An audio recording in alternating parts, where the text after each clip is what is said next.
Jadi ujian itu dalam menghadapi takdir bukan merubah takdir. Kata takdir berasal dari bahasa Arab yang merupakan bentuk masdar dari qadara yang berarti kemampuan dalam melakukan sesuatu. Dalam kamus lisan Al-Arab, kata qadara berarti salah satu sifat Allah yang mampu melakukan apa saja yang dia kehendaki. Takdir berkaitan erat dengan qada dan qadar, di mana takdir adalah perwujudan dari sifat Allah dalam memutuskan segala sesuatu. Maka di dalam Quran surat Al-Insan ayat 2 dan 3. Bismillahirrahmanirrahim. Sungguh kami telah menciptakan manusia dari setetes mani yang bercampur, yang kami hendak mengujinya dengan perintah dan larangan, karena itu kami jadikan dia mendengar dan melihat. Sungguh kami telah menunjukkan kepadanya jalan yang lurus, ada yang bersyukur, ada pula yang kufur.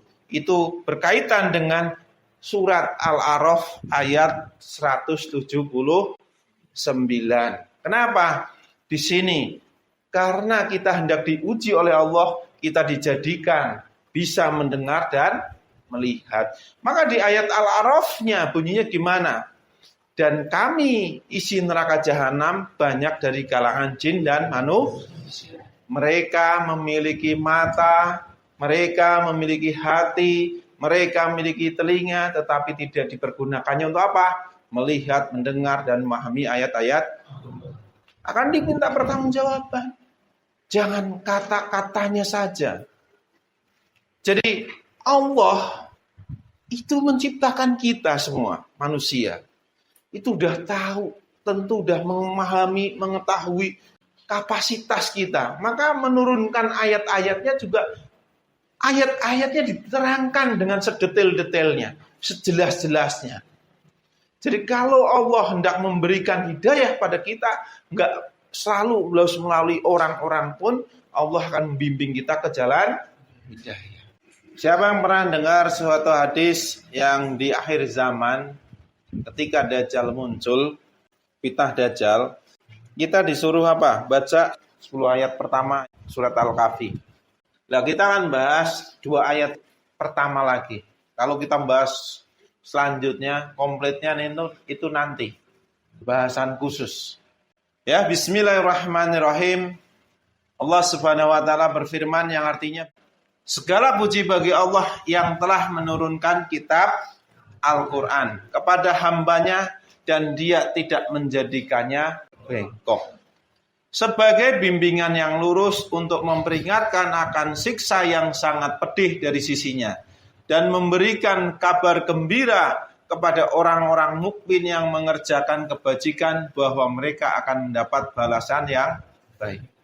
Jadi kita dapat pelajaran di sini. Yang pertama, ada jaminan. Ketika kita berpegang teguh pada Quran, jaminan pertama bahwasanya kita tidak akan tersesat. Karena apa? Tidak akan menjadikannya baik. Terus yang kedua, sebagai bimbingan yang itu jaminan dari Allah ketika kita berpegang teguh kepada Allah. Seandainya ada orang yang mengatakan ini HP. Kalau seandainya ada 1 juta orang mengatakan ini tuh roti, kira-kira saudara akan ikut keyakinan 1 juta orang itu bahwa ini roti, atau saudara bersikukuh itu adalah HP? Yang benar. Ntar diancam gimana? Diancam, ntar kamu kalau nggak sependapat, kamu sesat, kamu kafir, kamu bid'ah, kamu segala macam. Kira-kira gimana? Yang benar 1 juta orang loh, sampean sendiri loh. Bapak-bapaknya lemes kayaknya langsung. Wah, sesat. Apa iya ya? Iyalah. Langsung balik lagi. Jadi saudara, dalam mengamalkan Quran harus punya prinsip, punya pendirian, punya keteguhan hati. Apa itu prinsipnya? Al-Quran itu benar, tidak mungkin salah. Al-Quran itu lurus, tidak mungkin bengkok. Yang kita kaji di sini Quran, bukan mengkaji hawa nafsu. Kalau di Quran bicara tentang akhirat, ada ulama pakai sorban, jenggot, segala macam. Dunia juga apa? Saudara gimana? Balik ngikutin akhirat atau ngikutin mereka yang bisa rasa imbang? Yang benar.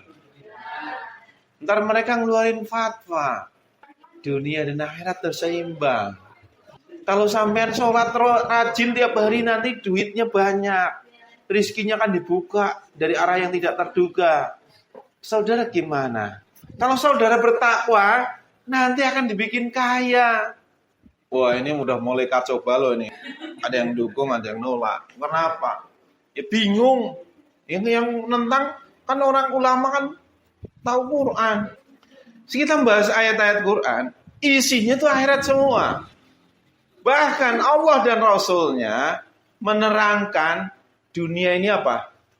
Dunia ini bangkai. Dunia ini Saudara punya anak, disayang nggak?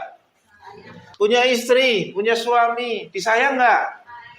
Seandainya suaminya pulang ke rumah, dikasih makanan bangkai, kira-kira gimana? Dikasih makanan yang sesuatu yang terlaknat, gimana? Yang benar. Nyatanya nggak bawa bangkai banyak, dikit aja udah marah-marah. Makanya saya bahas tuh gimana ya? Saudara punya pendirian nggak?